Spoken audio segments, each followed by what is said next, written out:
They thought they could take my road without asking, but what they didn't realize was that the asphalt beneath their shiny SUVs and polished sedans was more than just gravel and tar to me. It was blood, sweat, and a promise carved into the earth with my own two hands, and the moment the HOA decided to claim it as their property without so much as a knock on my door, they signed a deal with the devil they couldn't afford to pay, because I had spent my life building, buying, and protecting that winding strip of pavement that cut across my land, a road my father and I laid down decades ago with blistered palms and rented machines when no one else in the county would help us connect our ranch to the main highway, a road that carried my family through storms, droughts, births, funerals, and everything in between.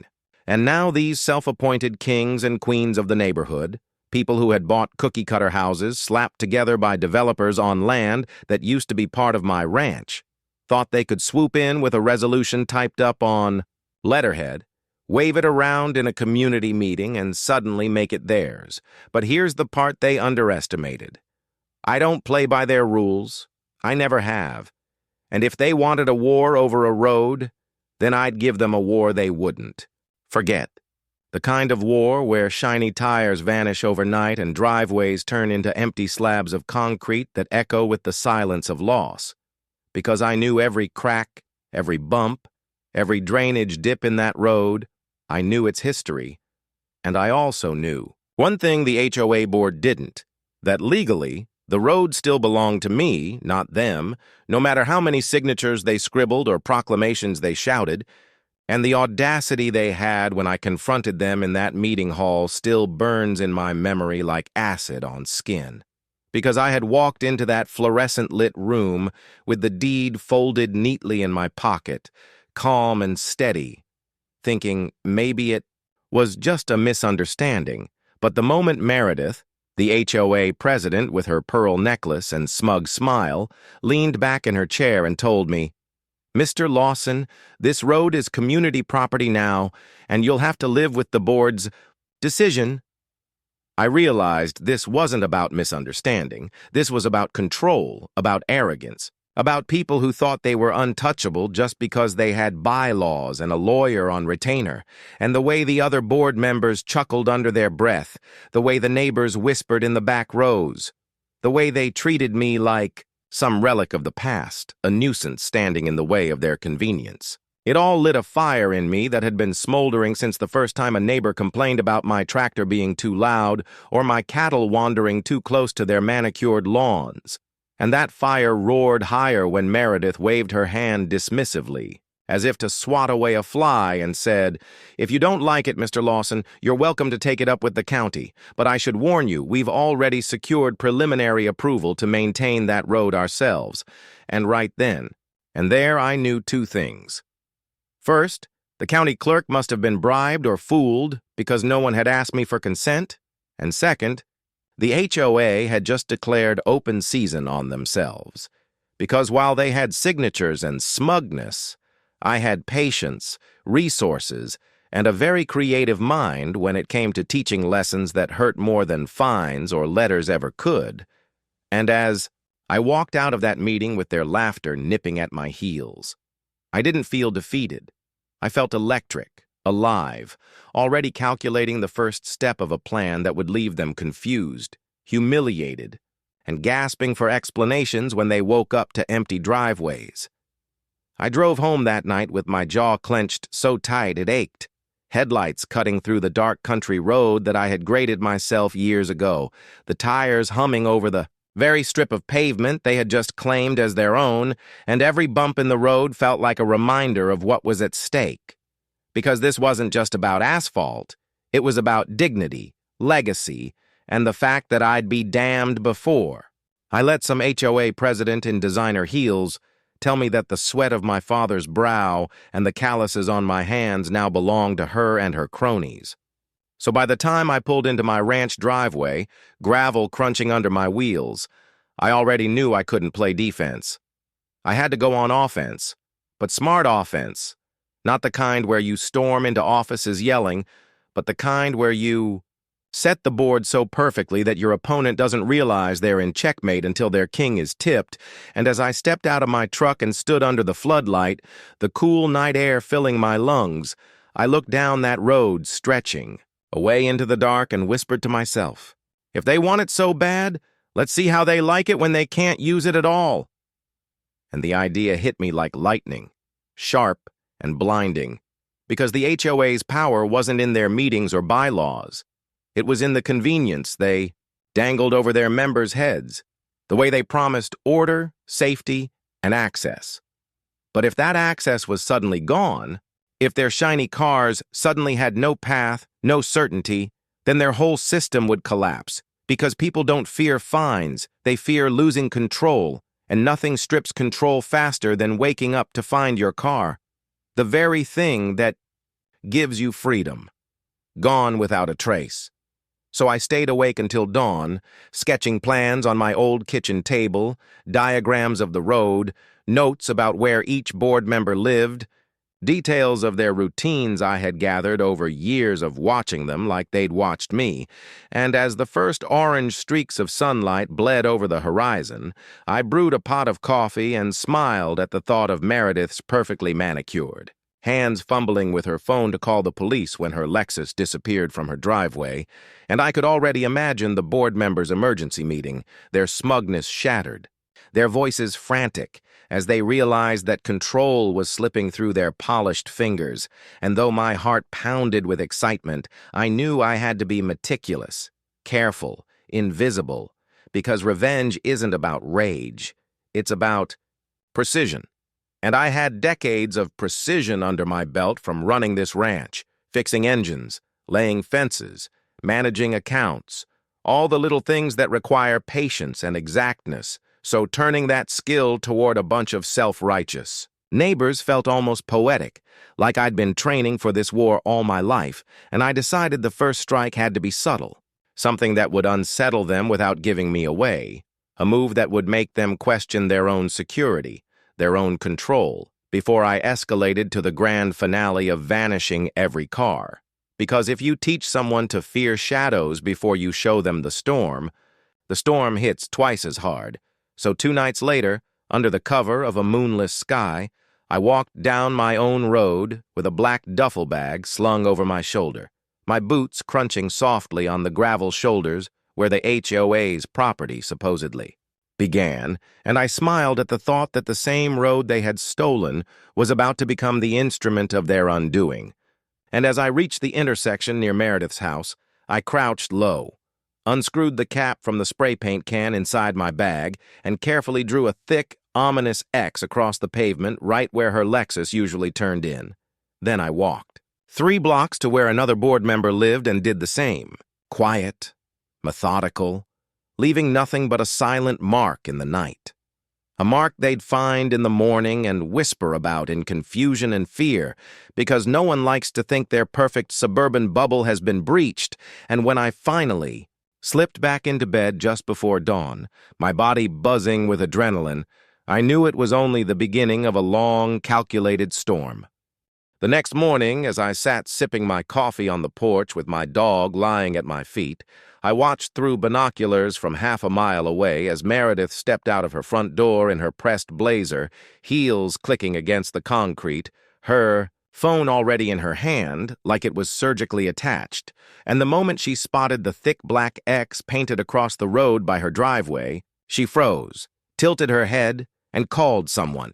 Probably one of the other board members, because within 20 minutes, 3 more of them had gathered, standing in a little huddle pointing at the mark, like it was a foreign language carved into their precious suburban order, and even from a distance I could tell they were rattled. The confident posture of last night's meeting gone, replaced by darting glances and furrowed brows, and it gave me a satisfaction I hadn't felt in years. But this was just the appetizer, because the real meal was still coming, the night when every single driveway in that neighborhood would be stripped bare, when their precious SUVs, trucks, and sedans would vanish like mist under the sun, and though I was patient, I also knew I couldn't let the fear settle too lightly. I had to keep the pressure building, so for the next week I escalated in small, almost unnoticeable ways. A board member's tires mysteriously losing air overnight. Another's garage keypad fried by a subtle surge I wired into their exposed breaker box, and one morning, Meredith's Lexus wouldn't start at all because the battery had been disconnected in the dead of night, and she had no clue how, and, while these weren't the grand moves yet, they were rehearsals, tests to measure response times, to see how quickly police arrived, how neighbors gossiped, and most importantly, how united or divided the HOA board would become under pressure. And what I saw delighted me, because cracks were already forming. Some neighbors whispered that teenagers must be behind it, others suspected rival board candidates, and still others pointed fingers at each other, paranoia bubbling like tar beneath the surface, and all the while I kept my poker face during the day, nodding politely at the same people who whispered about vandals at night, playing the role of the quiet rancher whose land they had wronged, but who now seemed too distant to matter. And yet, in the silence of my barn, with blueprints scattered across the workbench and tools gleaming under the single dangling bulb, I was planning the coup de grace because I had everything I needed. Maps of the neighborhood, schedules of trash pickup and HOA patrol routes, even the exact hours when each board member left their house for work or errands, all logged meticulously in notebooks I'd kept over the years, partly because I'm a man of detail, and partly because, deep down, I think I always knew there would come a day when these records would be useful, and as I sketched the final sequence, trucks with winches, hidden storage locations, a system of rotating drop points, I felt that old fire in my chest flare hotter than ever, the kind that whispered that justice wasn't handed out in courtrooms or board meetings. Justice was built, forged, and delivered with precision, and the look on their faces when their cars disappeared was going to be worth every sleepless night I'd spent planning, because when you strip someone of their comfort, you strip them of their mask, and I wanted to see Meredith's mask shatter. Most of all, to see her pearl necklace tremble as her voice cracked in front of the very neighbors she lorded over, because only then would she understand what it meant to steal something sacred from me. And though the plan was almost ready, I knew I had to push them just a little bit further into panic, so that when the real blow landed, it would destroy them completely. And as the sun set behind the hills that evening, I leaned on my porch railing, watching the shadows creep across the stolen road, and whispered. Soon, 2 nights later, the neighborhood had already begun whispering like a hive disturbed, with porch lights left on all night, curtains twitching at every sound, and neighbors clutching their steering wheels tighter as they drove over my road. Their road now, as the HOA claimed.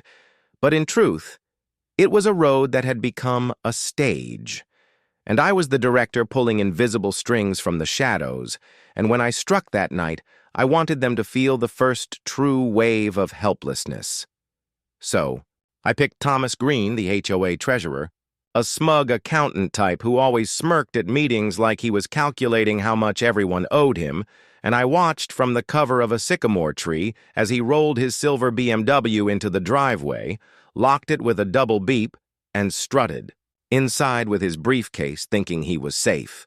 But within minutes I was crouched beside his car, my gloves slick with oil as I clipped a small device onto the undercarriage. A tracker of my own making, nothing illegal to own, but powerful enough to let me follow his car's every movement, and when I slipped back into the shadows and walked home under the blanket of stars, I smiled knowing that tomorrow, when he drove to the country club, I'd have eyes on him the whole way, because this wasn't just about disappearing cars. It was about control, about showing them that their sense of safety was an illusion. And the more I watched, the more reckless they became, until I was certain that when the time came to vanish every car, not a single one of them would be spared. And the beautiful part was I didn't need to rush, because fear does most of the work for you, eating at their confidence, cracking their routines, and by the weekend, Meredith herself was rattled enough to call for an emergency HOA meeting, one I attended, of course, sitting quietly at the back as they argued heatedly over whether to hire private security. And I nearly laughed out loud at the absurdity of watching people who had stolen my road now wasting their own funds trying to guard what they thought was theirs. But the best part was when Thomas stood up and said, "This feels targeted too, precise to be random vandalism," his voice trembling just enough to betray the fear he tried to hide, and Meredith shut him down, insisting it was kids or outsiders, her voice brittle. And I knew then that the board wasn't united anymore. That doubt had wormed its way into their ranks, which meant the stage was almost set. And as I drove home from that meeting, headlights sweeping across the road that had been the start of all this, I felt a strange calm settle over me, like the calm before a storm. And I whispered to myself, one more week, then it begins. That final week felt like the steady drumbeat before battle, every day a rhythm of preparation, and every night a silent rehearsal, until the moment came when I knew it was time to move from whispers in the dark to a roar that would shake the entire neighborhood. And on that Friday night, when most of them were home, sipping wine on patios or grilling steaks in their perfectly trimmed backyards, I stood at the edge of the stolen road with my truck idling, the duffel bag beside me, filled with the tools of their reckoning, and the air was so still, it felt like the world itself was holding its breath, waiting. And as the first stars glimmered overhead, I rolled down the road, headlights off, stopping first at Meredith's house, where her Lexus sat gleaming in the driveway like a trophy, and in under 5 minutes, using the winch hidden in the bed of my truck and the portable dolly system I'd engineered, her prized vehicle was hitched, silent as a shadow, and by the time her porch light flicked on, triggered by some instinct maybe, I was already 2 blocks away with her Lexus trailing behind like a captured beast. And that was only the beginning. Because I had mapped every driveway, every vehicle, and every escape route with such precision that the operation flowed like clockwork. My truck and borrowed rigs moving like ghosts through the neighborhood, lifting SUVs, sedans, and trucks from their cozy spots while their owners slept oblivious, and the thrill coursing through me was unlike anything I'd felt before. Not chaos, but control. Absolute control over people who had laughed at me, dismissed me, stolen from me, and as each driveway emptied, I imagined the shock that would ripple through the neighborhood in the morning, the panic, the fury, the desperate calls. To the police who would find nothing, no tracks, no signs, just silence and absence. And with every car I moved into hidden barns and rented storage units scattered across the county, places I had secured in secret for weeks, I felt the weight of their arrogance being stripped away, piece by piece, until by dawn, when the first rays of sunlight touched the neighborhood. There wasn't a single board member left with a vehicle in sight, their driveways yawning like open graves, their control shattered in a single night. And though I sat miles away on my porch sipping coffee, calm as a saint, I could already picture the scene unfolding. Meredith shrieking into her phone, Thomas pacing in disbelief, neighbors gathering in clusters on the road they had stolen, demanding answers, pointing fingers, arguing louder than they ever had at any meeting. And the irony of it all was delicious. The road they had claimed as theirs was now the very stage of their downfall, a symbol of the storm they had brought upon themselves. And as my dog lifted his head, ears perked at the distant echo of sirens, I leaned back in my chair and whispered, "This is only the beginning," because deep down I knew that vanishing their cars wasn't just revenge. It was chapter 1 of a story that would end with the HOA itself dismantled, broken, begging for mercy they would never receive. And though the neighborhood was only just waking to the nightmare I had crafted, my war had only just begun, and I felt more alive than ever, ready for the next move in a game they never should have started. The screams started at dawn, shattering the stillness of the neighborhood like glass under a hammer, and from the porch of my ranch I listened through the quiet hum of the morning as my stolen road carried the echoes of panic back to me, Meredith's shrill voice cutting through the air like a knife as she stood in her driveway staring at the Empty slab where her Lexus should have been, and then another voice joined hers. Thomas Green yelling for his wife to call the police, and soon a chorus of frantic cries rose from every corner of the subdivision as board members and neighbors realized that their shiny machines, the status symbols they polished and paraded like extensions of themselves, were simply gone, vanished without a trace, and the sound of their despair was sweeter than any music I'd ever heard, because it wasn't just cars that disappeared that night. It was their sense of control, their smug certainty that their world was untouchable, and as I sipped my coffee, the steam curling in the cool air, I could already picture the scene unfolding. Doors slamming, phones pressed to ears, people rushing barefoot into the street, in bathrobes, shouting at each other, demanding explanations, waving their arms as if hysteria might conjure the vehicles back. And the delicious irony of it all was that they were standing right on the road they had stolen from me, their stolen road now serving as the theater of their humiliation. And by the time the first patrol car arrived, lights flashing against the manicured hedges and cul-de-sacs, the neighborhood looked like a war zone. Neighbors clustered in groups, some crying, some cursing, and Meredith pacing like a general who had just lost her army, her pearl necklace bouncing against her chest as she barked orders to no one in particular, and when the officers stepped out of their cruiser, notebooks ready, hands resting casually. On their belts, they were met with a storm of accusations, questions, and demands. Every HOA member talking over the other, each insisting their loss was the most grievous, their inconvenience the greatest, and though the cops tried to calm them, it was clear they were already overwhelmed, because this wasn't just one stolen car, it was every single one tied to the board, and that pattern meant it wasn't random, and even the greenest rookie could see this was personal. But the best part was watching Meredith try to spin it, insisting to the officers that it must have been an organized crime ring, outsiders targeting their exclusive community for profit, her words dripping with self-importance. But the cracks showed when Thomas snapped back, saying it made no sense, that no one else in the county had reported such a theft, that this was too specific, too deliberate, and the look Meredith gave him could have cut glass. Because in that moment she realized her iron grip on the board was slipping, and fear does strange things to people.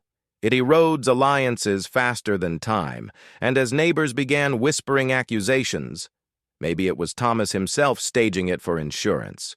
Maybe it was Meredith's failed policies inviting criminals. Maybe the landscaper who looked suspicious. I leaned back in my chair and let the chaos wash over me like a tide. Because this was exactly what I had designed, not just the theft of cars, but the theft of unity, trust, and peace of mind. And as the sun climbed higher, the police walked the streets taking statements, photographing tire marks that led nowhere, shaking their heads as they realized they had no leads. And by noon, a tow truck had arrived for Meredith, though not to help her. It was there to remove her husband's pickup, too, which had been found blocks away, abandoned with its ignition gutted, a move I had planned deliberately to stoke confusion, because if everything vanished cleanly, it would scream mastermind. But if one vehicle turned up wrecked and useless, it added noise, muddied the water, made the HOA question whether they were dealing with a genius or a vandal, and doubt was the greatest weapon I had. For when people doubt, they turn on each other. And once they turn, they crumble, and I intended to watch them crumble piece by piece, until there was nothing left but dust on my road. By the second day, the neighborhood was in full meltdown, the cul-de-sacs clogged not with cars but with anger, paranoia, and suspicion, because people in communities like this, they're not built to handle chaos, they're built to handle routine. And when you strip away routine, you strip away their sanity. So I watched from a distance as residents who once smiled and waved at each other now bickered on the sidewalks. Meredith holding impromptu emergency meetings under the shade of her oak tree like some panicked queen without a throne, scribbling names and theories into a notebook while her voice shook, and though she tried to present confidence, her facade was cracking because she couldn't answer the simplest question whispered over and over by nervous neighbors. Why only the board members? Why only the people closest to her? And while she insisted it was coincidence, a random attack, the pattern was too clean, too sharp, and the whispers turned into rumors, and the rumors turned into accusations, and Thomas, with his silver hair, slicked back and his pride even slicker, finally snapped during one of those outdoor meetings, shouting that maybe Meredith herself staged the thefts to rally sympathy, and the gasps that rippled through the crowd were music to my ears. Because once trust is broken, fear takes its place, and fear is an infection that spreads faster than any truth. And to feed that infection, I made sure that every night something else went wrong. Not always a car, but small reminders that someone was always there. A garage door left wide open in the morning, though it had been locked, a set of house keys mysteriously placed on a mailbox instead of inside the home, sprinklers coming on in the middle of the night flooding lawns, and none of it traceable, none of it violent, but all of it enough to remind them that safety was gone, that control had slipped, and the brilliance of it was that the police could do nothing. They drove patrols through the neighborhood, shined flashlights, took notes. But how do you police shadows? How do you arrest a phantom? And by midweek, I noticed the once proud board members no longer carried themselves like rulers. They moved like hunted animals, eyes darting, shoulders hunched, and the neighbors who once respected them now mocked them behind closed doors, laughing that the mighty board couldn't even protect their own property, and the HOA's emails, which used to be filled with petty rules about trash cans and lawn heights, now dripped with desperation, Meredith begging for calm, pleading for vigilance, demanding everyone install cameras. But the more she demanded, the more powerless she appeared. And the more powerless she appeared, the deeper the wedge drove into her authority. And I knew then that my plan was working even faster than I anticipated, because I hadn't just stolen their cars. I had stolen their certainty. And once certainty is gone, people will burn everything down themselves, saving me the trouble. By the fourth night, I escalated because paranoia alone wasn't enough. I wanted chaos. I wanted them to feel the sting of loss every time they blinked. So while Meredith's board staggered under the weight of suspicion, I moved with precision, selecting the next target not for convenience but for impact, and I chose Helen, the HOA treasurer, the one who always clutched her leather-bound ledger as if it were a crown jewel, the one who sneered the loudest when I dared question the legality of seizing my road, the one who once said to my face, "If you don't like our rules, maybe you don't belong here." And at midnight, as the moon hid behind heavy clouds, I slipped through shadows to where her pristine Lexus sat gleaming beneath a street lamp, and by dawn it was gone, vanished without a sound. And the scream she unleashed when she discovered the empty space was so shrill it drew half the cul-de-sac outside in their pajamas. Neighbors huddled together whispering that the thief wasn't random, that it was surgical, because now it wasn't. Just cars.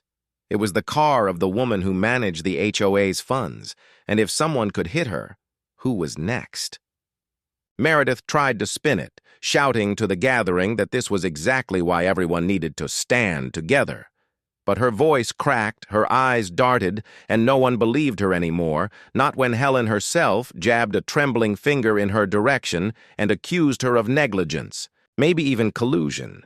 The argument escalating until the police had to physically separate them, and as blue lights flickered against the once peaceful homes, I leaned back in my chair from a safe distance and laughed, because this wasn't just revenge anymore. It was theater, a stage play of power crumbling, and I was both director and audience, watching these self-important tyrants unravel scene by scene. And to tighten the noose, I slipped anonymous letters into a few mailboxes, short, cryptic notes that said things like, "The road remembers," or "Debt paid in metal." Nothing traceable, nothing too specific, but enough to send chills down spines, because people fear what they cannot define, and that fear spread faster than wildfire. Neighbors canceling evening walks, porch lights blazing all night, men clutching baseball bats by their doors as though wood could fend off a ghost. And in the midst of it all, Meredith called for an official emergency meeting inside the clubhouse, thinking a closed room would restore her power.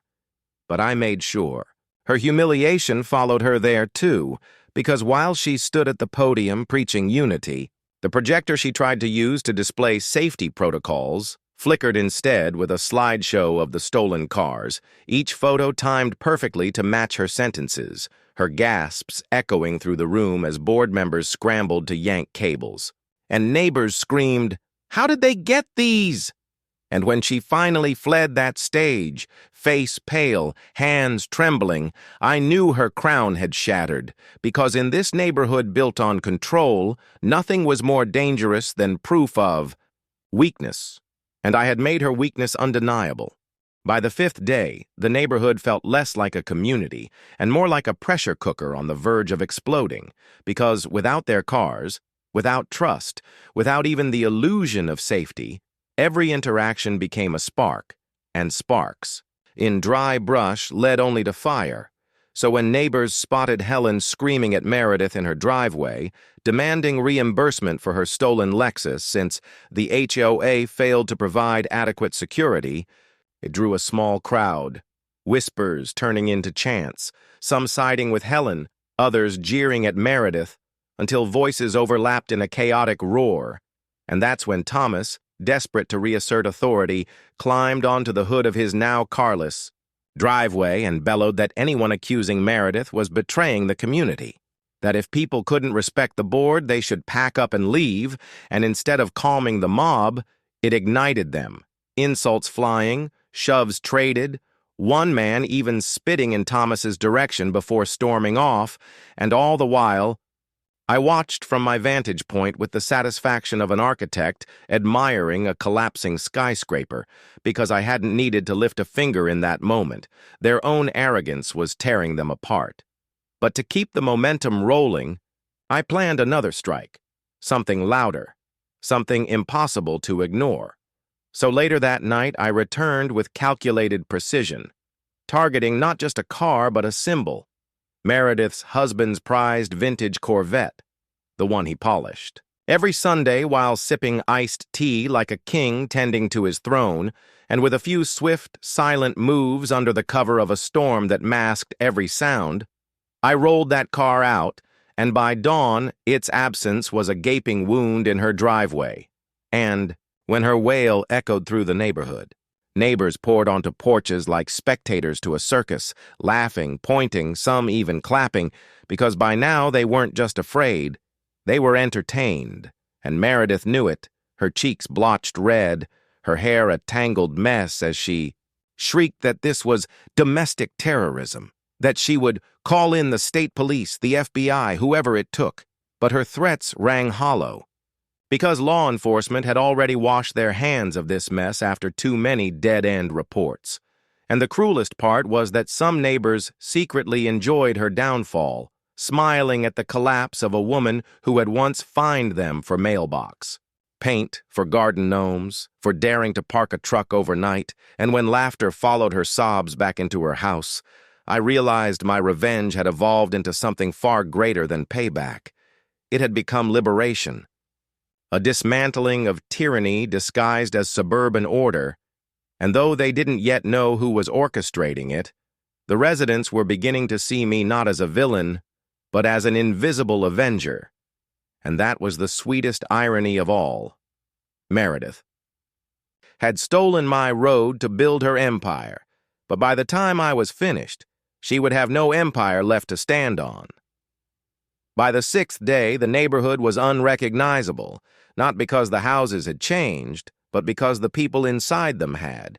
Every smile replaced with suspicion, every conversation dripping with accusation, and the board, once untouchable, now cowered in their homes while their so-called subjects laughed at their misfortune.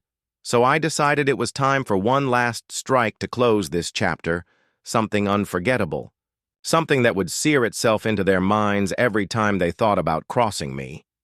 And that's when I set my eyes on the clubhouse, the crown jewel of their little kingdom, the place where Meredith and her cronies had once held their smug meetings, writing up fines as though they were royal decrees, and parked outside it were the only cars left untouched, a cluster of SUVs and sedans belonging to the loyalists, the few neighbors who still clung to the illusion that Meredith could somehow save them, and on that stormy night I moved in silence, disabling cameras, slipping through shadows, and when the first rumble of thunder echoed across the sky, I made my move, not stealing those cars but relocating them, every single one, to the narrow dirt lot at the far edge of my land, hidden behind trees and chained shut with heavy locks, and when dawn broke, the neighborhood awoke to find the clubhouse lot eerily empty, Meredith shrieking that it was a coordinated attack, Thomas roaring about treason, and the residents, no longer even pretending to believe them, laughter bubbling up instead. People muttering that maybe the cars weren't stolen at all. Maybe the board staged it again, maybe Meredith was losing her mind, and as their empire crumbled into mockery, I knew I had struck the perfect blow, because nothing destroys tyrants faster than making them look ridiculous. And now the mighty HOA had become a punchline, their word meaningless, their authority shattered.